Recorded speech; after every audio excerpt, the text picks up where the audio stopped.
Mahendra colony Gadgenagar येथील नागरिकांनी आज जोरदार आंदोलन सुरू करत एका विवादास्पद टावर उभारण्याला विरोध दर्शविला आहे।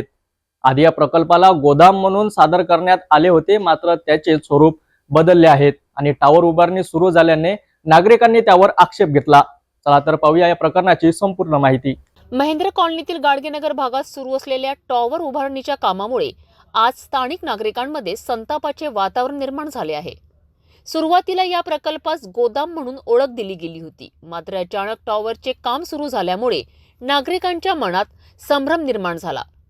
गोदामच्या नावाखाली सुरू केलेली बांधकामे टॉवरमध्ये बदलली आणि त्यामुळे स्थानिक लोकांनी त्यावर विरोध दाखविलाय।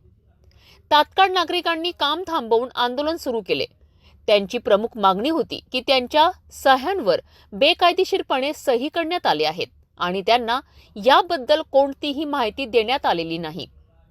आम्ही कुठल्याही परवानगीच्या कागदपत्रावर सही केली नाही, आमच्या सह्या कुठून आल्यात असा प्रश्न नागरिकांनी उपस्थित केलाय। बोला की मी 500 लोकांच्या सह्या आणल्या। अरे आमच्यापर्यंत कोणी आलं नाही, सह्या घेतल्या, सह्या आणल्या कुठून? त्या दाखवा कोणाकोणाची नावं आहेत। आम्हाला कोणालाच विचारलं नाहीये, न विचारता हे काम उभं केलंय त्यांनी। त्यांचं काम होतं आम्हाला विचारायचं होतं ना। अरे ते स्वतः इथे राहत नाही आणि ते टावर उभं करून राहिले। आमच्या आजूबाजूला घर आहे, हा विचार केला का आमचा? लहान मुलं आहे, सगळं शाळा आहे, शाळेतले मास्तर सुद्धा आले ते लेकरांना घेऊन सगळ्यांना इथे टावर पाहिजे नाही म्हणून। तर दुसरीकडे या प्रकरणाचे गंभीर स्वरूप लक्षात घेत जिल्हाधिकारी, स्थानिक आमदार, खासदार, मनपा, पोलीस आयुक्त, गाडगेनगर पोलीस निरीक्षक आणि एअरटेल कंपनीचे संचालक यांना निवेदन देण्यात आले। तरीही प्रत्यक्ष काम सुरू झाल्यामुळे संतप्त नागरिकांनी काम बंद पाडलेत। घटनास्थळी गाडगेनगर पोलीस दाखल झाले असून तणाव निर्माण झाल्यामुळे परिस्थिती नियंत्रणात आणण्यासाठी पोलीस यंत्रणा सक्रिय आहे।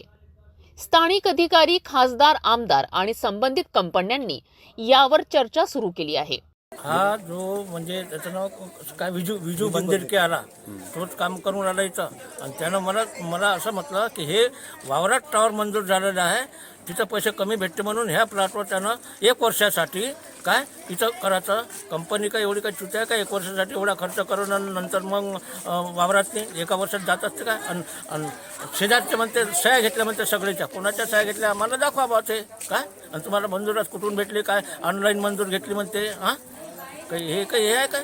म्हणजे इच्छा लोकांचे काहीच कोणाला मालूम नाही, काही नाही। हां चोरून करून राहिला तो। हां हे लोखंड गिकंड येणे जाण्यावाल्याला त्रास होऊन राहिला सगळं काही। हां आता पाहायला लागते।